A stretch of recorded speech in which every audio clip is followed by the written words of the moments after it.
ಪಾಪಿ Pakistan air strike ಆದಮೇಲೂ ಕೂಡ ಬುದ್ಧಿ ಕಲಿಯೋ ಹಂಗೆ ಕಾಣಿಸ್ತಾ ಇಲ್ಲ. ಹಾಗಾಗಿಯೇ ಈಗ ಭಾರತ ಮತ್ತೊಮ್ಮೆ ಪಾಕಿಸ್ತಾನಕ್ಕೆ ಬುದ್ಧಿ ಕಲಿಸುವಂತಹ ನಿಟ್ಟಿನಲ್ಲಿ ಸಿಂಧೂರ 2.0 ಅನ್ನು ಆರಂಭಿಸಿದೆ.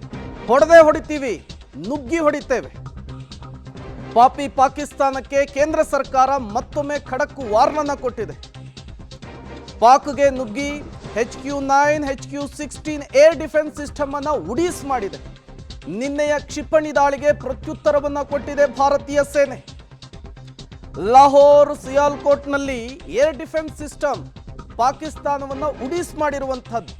ರಾವಲ್ಪಿಂಡಿಯಾ ಸ್ಟೇಡಿಯಂಗೆ 100 ಮೀಟರ್ ದೂರದಲ್ಲಿ ಡ್ರೋನ್ ಬಂದು ಅಪ್ಪಳಿಸಿದೆ. ಇಸ್ಲಾಮಾಬಾದ್ನ ಮೇಲೆ ಭಾರತ ಯಾವುದೇ ಕ್ಷಣದಲ್ಲಾದರೂ ಕೂಡ ದಾಳಿ ಮಾಡುವಂತಹ ಸಾಧ್ಯತೆ ಇದೆ.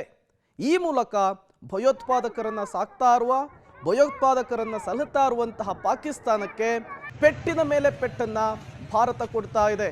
ಒಂದು ಕಡೆ ಏರ್ ಸ್ಟ್ರೈಕ್ ಆಯಿತು, 100 ಜನ ಉಗ್ರರು ಸಾವನ್ನಪ್ತಾರೆ.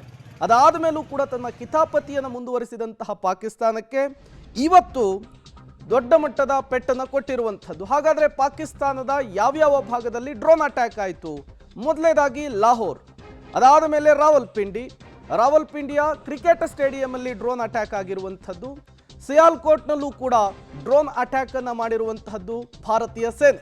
ಜೊತೆಗೆ ಬಹಲ್ಪುರ್ನಲ್ಲೂ ಕೂಡ ಡ್ರೋನ್ ಅಟ್ಯಾಕ್ ಅನ್ನು ಮಾಡಲಾಗಿದೆ. ಈ ಎಲ್ಲ ಭಾಗದಲ್ಲೂ ಕೂಡ ಡ್ರೋನ್ ಅಟ್ಯಾಕ್ ಮಾಡುವ ಮೂಲಕ ಮತ್ತೊಮ್ಮೆ ಪೆಟ್ಟು ಕೊಡುವಂತಹ ಕೆಲಸವನ್ನು ಮಾಡಿದೆ. ಶೇಖ್ಪುರ ಇಲ್ಲೂ ಕೂಡ ಡ್ರೋನ್ ಅಟ್ಯಾಕ್ ಆಗಿರುವಂಥದ್ದು.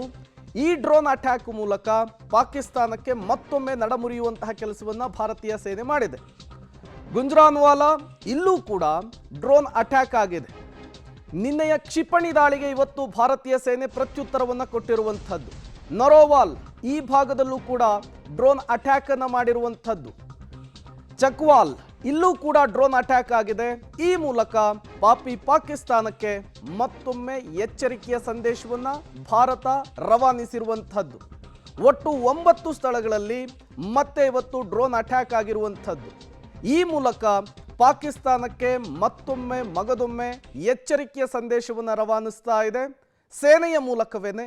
ಇನ್ನಾದರೂ ಪಾಕಿಸ್ತಾನ ಸುಮ್ಮನಿರುತ್ತಾ ಅನ್ನೋದನ್ನು ಕಾದು ನೋಡಬೇಕಿದೆ.